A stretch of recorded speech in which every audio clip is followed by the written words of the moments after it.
Thank you all for joining us today. I'm Jennifer Lazars, the Director of Marketing for Medical Informatics Corp. We are thrilled to bring you the third episode of Sickbay Sessions, where we're exploring how cutting-edge technology is revolutionizing bedside and remote patient monitoring, optimizing clinical workflows, and closing the gap in data in healthcare.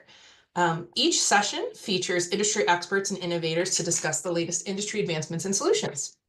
Throughout the session today, if you have a question or comment, please feel free to use the tools that are at the bottom of the screen. We will be interacting with you during the session, and you can find that it's definitely labeled Q&A. So if you have any questions, you can chat us and I will help you. Here at Medical Informatics Corp, or as we call it, MIC, we are proud to deliver next-generation technologies to unify patient monitoring workflows for healthcare systems. Our focus is on every patient, everywhere, monitored by people who care, powered by actionable data. And with that, I'm going to hand things off to Amber Glauser, Vice President of Solutions, and Erik Pemberton, a Solutions Architect from here at MIC. They are clinical and technical solutions experts who are here to discuss how technologies are actively transforming healthcare. Yeah, thank you, Jennifer. And hi, everyone. Thank you all so much for joining us today. I'm Amber Glauser, and I'm very excited to also be here with my colleague, Erik Pemberton. And as nurses, we've both worked across the front line at systems level roles. We also know firsthand how the immense pressures that are facing hospitals today. Erik, do you mind sharing a little bit about some of the challenges that you've seen firsthand over the years that are continuously evolving? Absolutely. Staffing shortages being a big one, combined with rising patient acuity, have created what we all know, and that is an unsustainable care model today. Then add in declining reimbursement rates. Hospital leaders like yourselves on this call are under constant pressure to do more with less. And that's really the ecosystem in which we're operating. Yeah, I'm glad you brought up the staffing shortage piece. It's one of the things I find myself frustrated with, not just that we have it, but if you all recall back in around 2010 or so, the Institute of Medicine actually had put out a report for the vision of nursing for 2020. And back then they were saying, guys, we're headed in a bad direction. So we really needed to start thinking about technology solutions back then so that we could be prepared for what we're all being strained with today. But we're really here just to share some pragmatic and scalable strategies that can help to solve some of these problems and use a data-driven approach and to help to navigate all of these challenges while simultaneously helping to improve patient outcomes without adding other cost burdens, which we know is always a major consideration when we're thinking about the future of how we're actually delivering healthcare. Yeah. Let's talk pragmatically and honestly about where the current systems fall short. Traditional EMR-based solutions are often kind of static, retrospective, point in time, and a lot of time are siloed to just that information. Their foundation was really a way to document things right to be able to bill the insurance companies and drive revenue and reimbursement for hospitals and organizations. I think we can all agree that no one has ever said, the electronic EMR has made my job easier. That doesn't happen. They were never designed to support timely, dynamic decision-making at the bedside or even across service lines. I'm an elder nurse, and my career actually started before the EMR. And I remember the days as an ICU nurse of the big quad-fold paper flow sheets where we wrote down all of our vital signs by hand, but what we also did is drew that little trend line up and down the paper. That's where it really began for me. And those things, when we went to EMRs, are some of the things that went away. I would say sometimes went away. As a part of that, I'm glad you brought up that trended line because I personally also started on the paper documentation too. And I am very familiar with seeing those gorgeous railroad track blood pressures that everyone magically had. So we all had that idea and that vision too at that point that those types of things were going to go away because now we're in a digital system for our vital signs. I hitched my wagon onto the EHR train, I will say, and I was like, this is our future. We're going to revolutionize healthcare by being digital, which many wonderful things did evolve from that. But with going deep in the EHR world, I also realized actually we were still doing a lot of the same practices, but now in a digital format. So for example, even on that beautiful, gorgeous blood pressure that was always perfectly 120/70, that actually didn't change because the nurses still had the ability to override some of that objective data as well to commit those beautiful numbers in the legal medical record, understandably so. But that really is what was still happening, that we were kind of pre-cleansing some of that data, which made these unreliable data sets as our foundation. So when I started out, though, in the EHR world, as I mentioned, saying this is our future, it's so incredible, we're going to get to predictive analytics from this, I was really bought into that vision around once we have these large data sets in our EHR, we're going to make these incredible predictive and precision models. We're going to put those into the hands of clinicians, and they're going to be perfect. We haven't seen that happen yet. Unfortunately, we've seen attempts that have gotten better than where we used to be, but they're still not really to the accuracy or the specificity of where they should be. And that's really, again, because of the way that those systems were designed. They really weren't designed for that integration or the scalability. And so it created these types of data bottlenecks where you can't also extract those insights fast enough, and you can't connect the right points, and ultimately you just can't respond effectively to the complexity that we have in those modern clinical environments that we all know is demanded right now with our rising acuity of patient care too. So Erik, I want to kind of transition though and talk a little bit about how what we do now is different from what we were doing in our EHR IT days. And at MIC, I can share, I personally was drawn to this company because of the true potential of finally realizing that future of predictive and precision analytics. So just want to share with everyone Sickbay. Earlier, Jennifer had shared with you all the name of our company, Medical Informatics Corporation, but our software platform is called Sickbay. And Erik and I both as nurses really have been very excited about all of the new evolution that is happening with having this type of technology in place. So just to help get anyone up to speed that hasn't heard of this product, it really offers multiple different modules around the physiological monitoring world. So giving the ability for clinicians to have additional access to patient monitoring information, multi-patient team monitoring, as well as retrospective access to all of the full native resolution waveform of physiological monitors, regardless of the monitoring vendor. Now, of course, having that data in one place is great, but just as I mentioned, the challenges of the EHR not being able to create those really reliable predictive or precision analytics, the real power of Sickbay becomes that full data set of the actual objective data gathered from all of those different sources into Sickbay, which allows you then to have tools to develop and deploy analytics to power all of your quality initiatives and to create custom data insights. Yeah, I definitely agree with that. I was also, drawn to MIC and the Sickbay platform because of the possibilities that are there for us. I think one of the things that makes Sickbay really stand out for me is how it enables the continuous monitoring of multiple systems, not just the physiologic monitor, but the vents, NIRS, ECMO, all of those devices, and then transforming that data into an actionable insight, not just the collecting of data, but the so what that comes with it. It's not just built for one department either. It's really a enterprise-wide aggregation platform. It enables you to use it for virtual care and long-term operational transformation and efficiency within your organization. It really is a long-term journey that you can go on, and this platform is really designed to help you get there.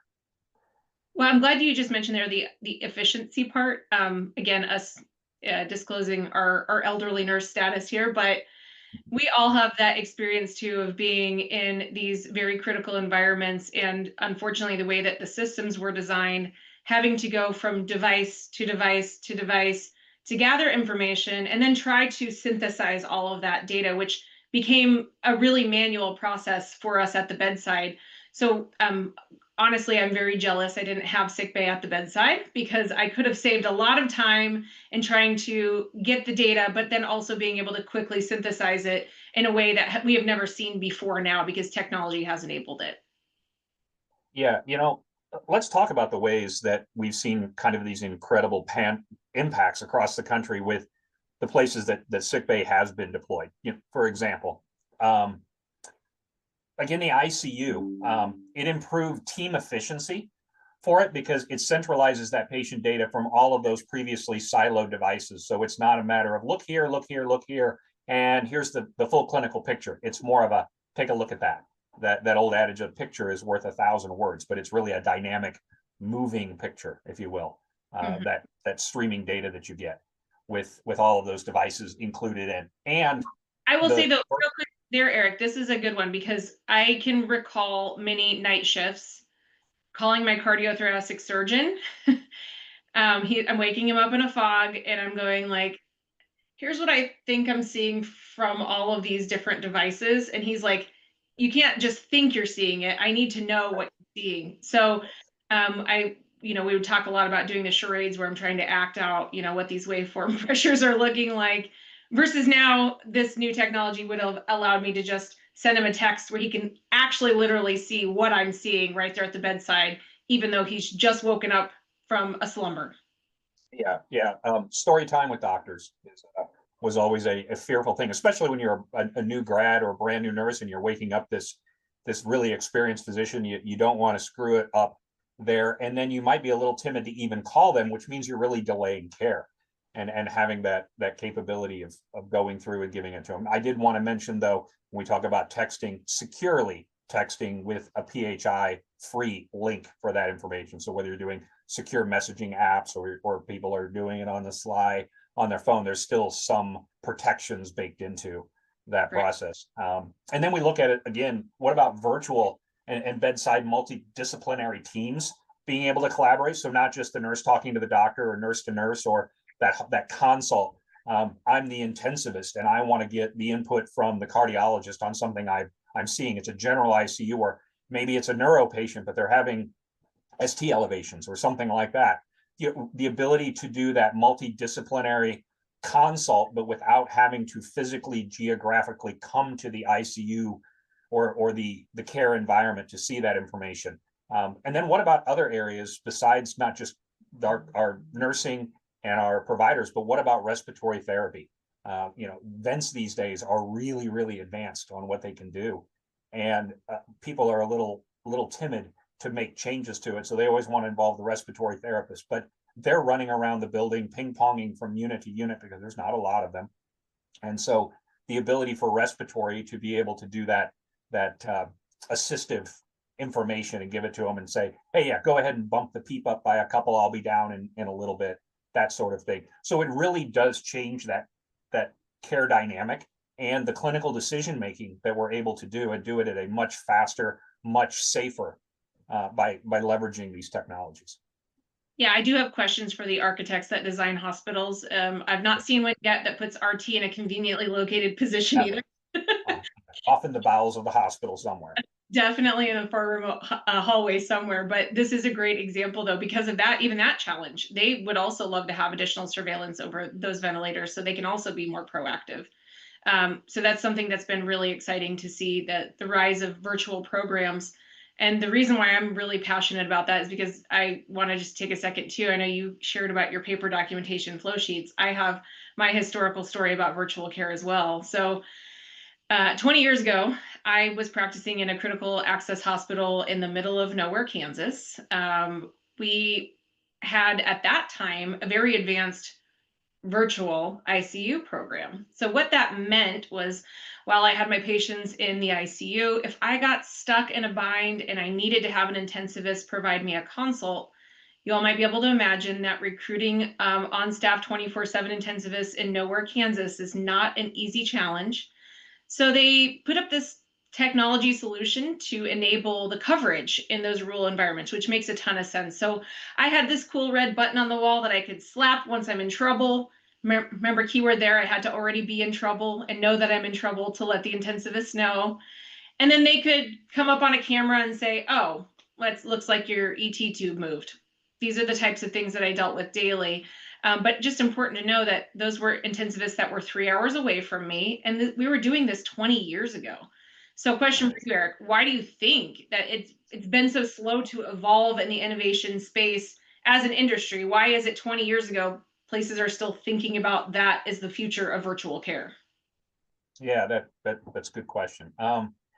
I think you start with the technical limitations that we've talked about, where you've got those physiologic monitors, and then you have that separate ventilator data and that separate all of the other devices in there, and trying to bring it all together. So you have not just the technical limitations that have slowed that advancement, but we also have the reimbursement models, because ultimately, we it's a business, whether we like to say that or not. And a lot of the reimbursement models that have existed don't really account for services that are delivered by telehealth. How do you pay that intensivist overnight to cover 12 different hospitals? How does that reimbursement? Do you charge it by the button push? Do you charge it by the hour? What does that really look like? And it really wasn't spelled out very well. Now, we saw a lot of these policies change recently due to COVID. It drove a lot of people to look at virtual care differently with it. And just now, hospitals are really getting into a prime position to start planning all of their policy and practice changes that come with deploying a truly strategic virtual acute care type of support model within their organization, and be able to cover it financially with some sort of reimbursement that comes with it. I think that really has slowed deployment, but we're on the cusp. Yeah, I think that, really helps to also highlight the reason why we as clinicians also need to be at the forefront advocating for policy change to accommodate for these, new developing care delivery models. That we need to make sure that we're accounting for the not just reimbursement side of it, but what other types of moving systems around it that we would need to consider, not just the legal policy and reimbursement policy, but even at the hospital level, what policies does that actually mean? Where is the reach of those virtual care providers? What is the full comprehensive role, their liability? These are all things that are just now, because of the change in policy that's allowed for some of that policy reform to allow for reimbursement. Hospitals are just now getting their heads wrapped around all of the other moving parts for virtual care, not just the technology, because as we all know, it's always people, process, and technology. It is just really frustrating, though, that we just keep seeing these barriers evolving in healthcare. And so we have to really think critically about what we're going to be doing and how this is going to impact not just our staff, but also our patients. So I did mention, though, earlier that I was excited to join MIC for that potential for truly effective predictive analytics models in detecting patient deterioration earlier.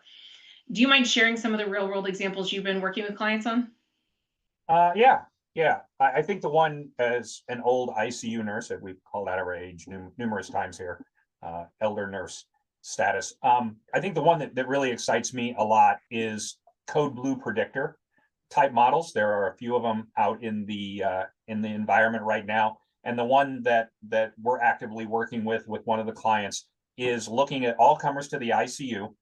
In roughly 90% of the cases, they're predicting a code blue deterioration 30 to 35 minutes early. And I love the data science guys, because they're like, well, it's only 90% and it's only 35 minutes. And as a nurse, I'm like, I'd take 50%. I'd be okay being wrong half the time and give me 5-minute head start. Okay, yeah, let me minutes. We have time to go some food in my face and get back over there. So 35 minutes and 90% accuracy is huge. But they're always evolving. And a lot of that has to do with the improvements in that data collection and the data aggregation, more data points being pulled in to make those models more accurate, more precise in what they're looking at, less inaccurate in false positives that they have. Another one that I think is really, really interesting is the fact that we can get down to very detailed patient populations and demographics. So there's a pediatric facility that we work with, and they have developed one for HLHS, hypoplastic left heart syndrome. These are your single ventricle kiddos that you have there. And so trying to develop a deterioration index for them, specifically your traditional pediatric deterioration early warning score is not going to apply. Their physiology is just so different. So they've actually developed one just specifically for that demographic, for that population. And so they can apply that precision analytic for just those individual patients who probably you really do need to get a head start and get ahead of their deterioration, because they don't have a whole lot of capacity to rebound and be resilient to that. And I would say probably the third one that comes to mind is in the neuro ICU, working with those traumatic brain injury type patients, that they're looking at the tools for a condition called PSH, paroxysmal sympathetic hyperactivity. Storming is what some people refer to it as. And they're doing a lot of really good work about it. The trick is, the whole idea of PSH is that all of your vital signs go up at the same time. So increased heart rate, increased blood pressure, increased temperature, all of these different things. So it kind of looks a little bit like some of the conditions you get from a stroke. It looks a lot like you might be having a seizure. So how do you do the differentials on this? And what we're really looking at is, with the analytics and the capability that we can predict all of those increases over a X period of time, and raise that sort of flag to say, hey, you might want to come do some of the subjective and objective tools that you have to really differential. Is this a seizure? Is it some sort of noxious stimuli? Or is this PSH?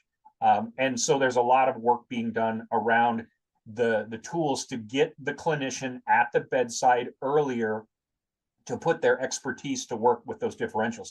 So when we talk about AI, people get a little nervous that we're going to have technology making clinical decisions for us. That's not necessarily where we're going. I think of it as a specialized medical tool, a really fancy blood pressure cuff, if you will, that simply gives you another determinant, another measure that you can then raise that virtual flag and say, hey, clinician, come do what you do best, and that is really make those differential diagnoses. So I think those are the ones that excite me. Yeah, I mean, that's really cool. And what you just hit on there too is a shift in the overall way that we approached. I mentioned earlier my camera example, where I would need to do my subjective assessment first, then say, hey, doctor, take a look. Do you mind elaborating a little bit more about how we're flipping that on its head by these types of analytics being introduced at the bedside with the clinicians? Yeah. As you kind of mentioned, historically, we've had a subjective first approach. It's what the clinician is seeing right now in the moment that they're looking at. It's really difficult to know, well, has that been going on for a certain period of time? These new advances and these new analytics really give the care team a more proactive versus reactive approach, meaning we lead with the objective data first. We've looked at a large cohort of multiple variables. We've looked at it. We potentially ruled out some of the artifact, the junk, if you will, in it. And then we give you that indicator. Then we supplement that with coming to the bedside, looking at it, and validating with the subjective data that we're seeing and confirming, did those objective measures tell us actually what we're seeing? Which is really, as you said, flipping it on its head. It's a completely different way to look at the way we've practiced compared to previous years, previous decades, even. Yeah, as a data lover, I can't wait for all of this evidence-based medicine to continue to evolve. You and I earlier this morning, we were just chatting about how even the new devices are introducing new data into the mix. So we were sharing with each other, I didn't even have those digital pupillometers at the bedside. So that's one example of an evolution of a device that brought a new data point into the mix of these types of assessments. But now with advanced compute, you can actually apply those into the hands of clinicians and do that pattern recognition really quick from all those thousands and thousands of data points that we're collecting on these patients at any given moment. So I also do want to share a little bit about one of my passions. I know you kind of hit on that, precision analytic being applied to a specific population, which is great that you were kind of talking about the combination of predictive, we're predicting an event, and we're being very precise about which populations we're applying it to. So your PSH is meant to be in a neuro ICU, your HLHS predictor is meant to be in a NICU. I have one that I am very passionate about that is a precision analytic that is, I believe, going to really revolutionize a lot of what we do in healthcare as well. I actually came to MIC because in my past life, I had helped to develop a quality measure. And it was really to help understand the role of intraoperative hypotension and its impact on the development of acute kidney injuries and acute myocardial infarctions. And what I learned was that we didn't have an answer. We were still just trying to figure out, is this the cause of our problem? But what do we do once we know it is a problem? And there wasn't anything at that point. So I learned about the new evolution in the scientific community around the potential of using and applying cerebral autoregulation indices. So I knew when I heard that this is the new evolution where we're actually taking that biofeedback for autoregulation monitoring, we're on the precipice of something massive as a scientific breakthrough.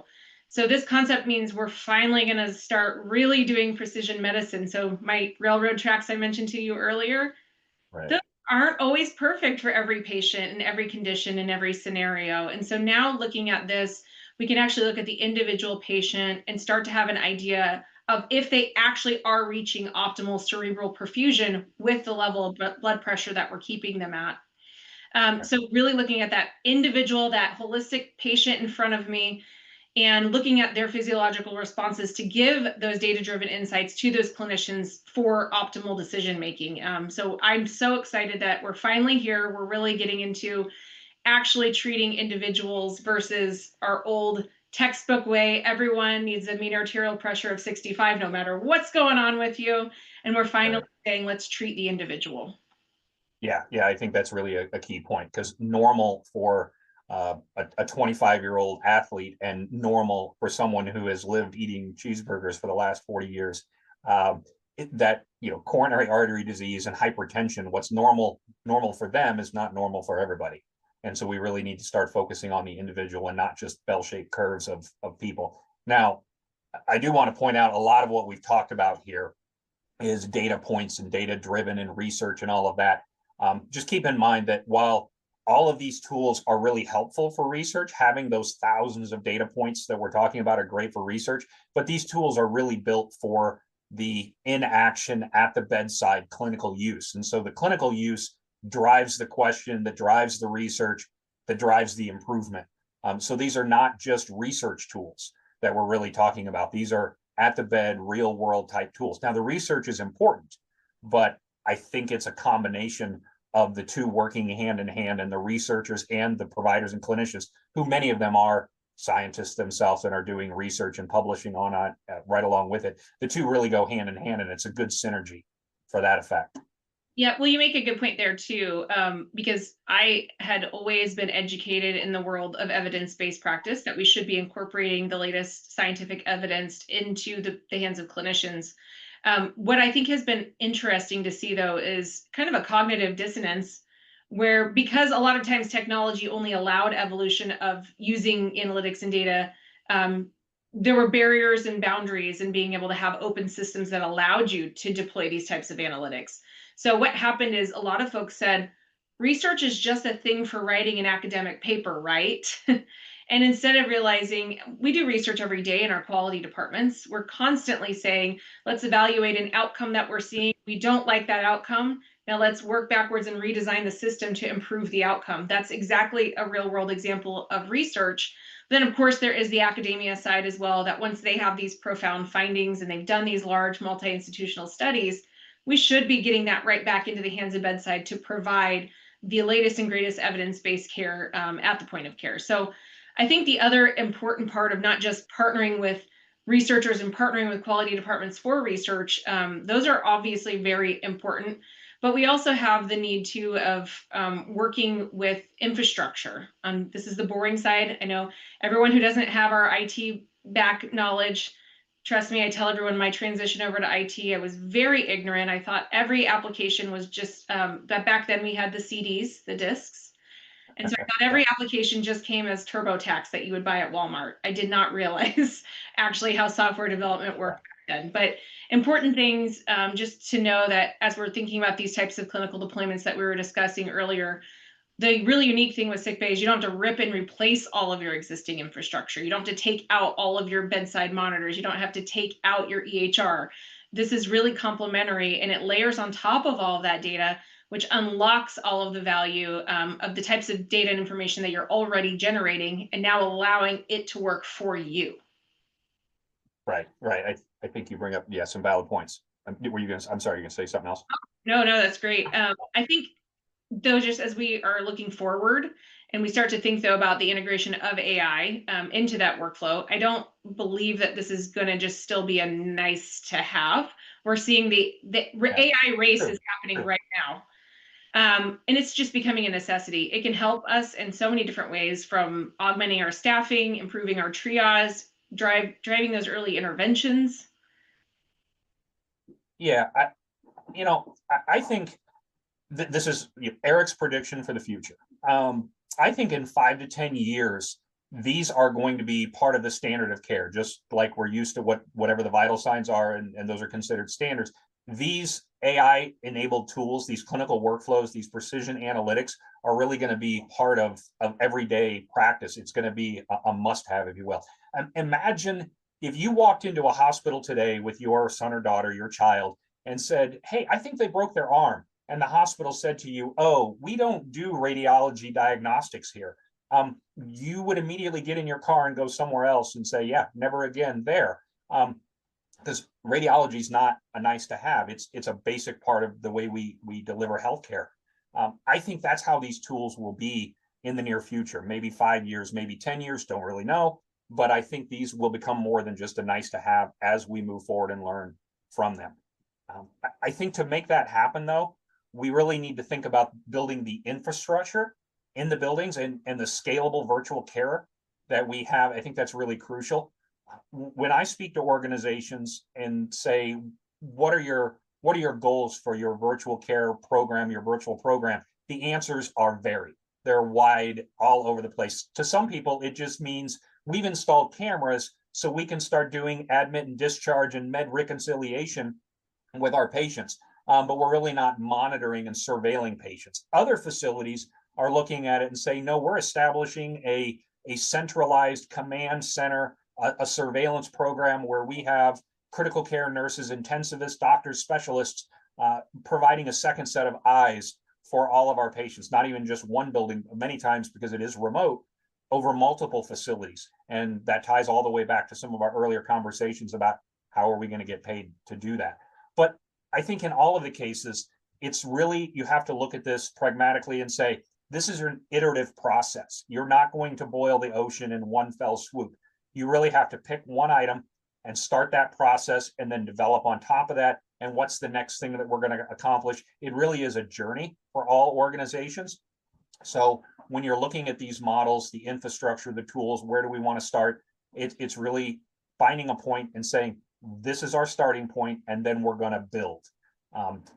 And the nice thing about it, I'll say Sickbay is somewhat future-proofed for that. It's not a static platform. It is modular. It is scalable. And it can grow and evolve with your organization as your quality improvement and research and your AI roadmap is developing. We, with Sickbay, can develop right along with you. It's flexible to meet your needs as you grow and as you change your requirements. Yeah, I would say on that note, some of the most transformational CIOs I have worked with also understand the value of, at this time, you can no longer simply pick vendors. You need to pick technology partners. And for just exactly what you mentioned, Erik, is that we have this need to really partner deeply to transform the way that we're delivering care. And not every hospital is exactly on the same path or the same level of maturity in what they're doing. And so it does take a technology partner like us at MIC that can meet you where you are to start and then continue to grow that partnership and what you all are accomplishing in that digital space to really realize a full digital revolution, which is what we are really advocating for in healthcare. I think we have maybe, gone too far in our AI rabbit hole right now. So I think we might want to just pause here, but thanks everyone for staying with us this long. We're now going to just open this up for some questions and answers. So feel free to ask any of your questions, and we're happy to respond to those in the chat. While everybody is putting their questions in the chat, there were two questions that I had for you guys while this was going on. First question I have, and you guys were talking about everybody's trying to do more with less. I was going to say less with more, and everybody would shake their heads at me. Well, we Everybody- have to be left with more. We had a lot of data, a lot of information, and it does make us not that productive, unfortunately. So that has Exactly. been You know, when you're trying to do more with less, when I get the phrasing right, how do hospitals get started on a digital aggregation strategy? Yeah, I can take that one. Hospitals really, they need to start at their highest impact use cases. So just like we do QI, let's find our problems first and let's start to think about what we need to accomplish. So whether it's improving our quality metrics, we are needing to enable virtual care models because we have maybe less experienced nurses at the bedside, or if it's developing those predictive analytics. So from there, it's just about building that scalable foundation that Erik was talking about. So you need to be aggregating continuous high fidelity data across all of these various disparate sources, the different disparate units, and all of the other systems like the EHR, for example. And the key here is really just avoiding the siloed approach or projects, and instead just adopt a vendor neutral platform that integrates seamlessly with what you already have that's existing infrastructure, which is going to allow you to scale over time without that heavy IT. If you all can imagine, you've seen probably IT departments take the opposite approach, not taking vendor neutral and saying, we need to rip and replace everything we have in the hospital and put in new things. Not only is that very costly, but it also takes a lot of time when you consider all the amount of training and education that you need to actually accomplish integrating those systems into that future state. And a lot of that is built around the physiologic monitor. They think they have to standardize on the vendor to standardize their strategy. And it's really, you need to look at all of the devices and you need to have a standard approach to integrating and bringing in all of those technologies. You know, with regard to that standard approach to integration, Erik, you said something earlier here about multidisciplinary team collaboration. With that in mind, when how do you involve your IT teams, your EHR teams in the decision-making process of implementing a technology like Sickbay? Yeah, I would say start early and often with that. A lot of times the initial approach is coming from the bedside. We need a tool. We need a better way to do something. So a lot of times this is driven by that voice of the customer, the clinician, and the IT and your EHR support teams are like, these are our internal customers. We need to support them. But bringing them to the table and say, this is what we want to accomplish. How can we give you the details so that you can build this in programmatically, budgetarily?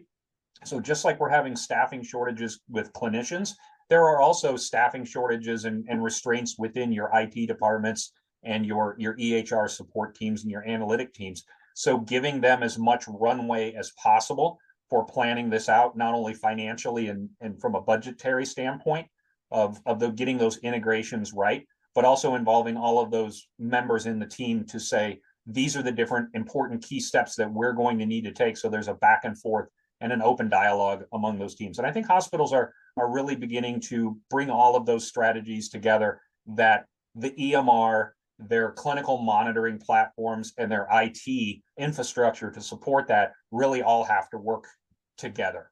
So I would say, just like we would frequently say, involve your other clinicians early, it's important to involve those other disciplinary teams early in this process to help develop your strategy.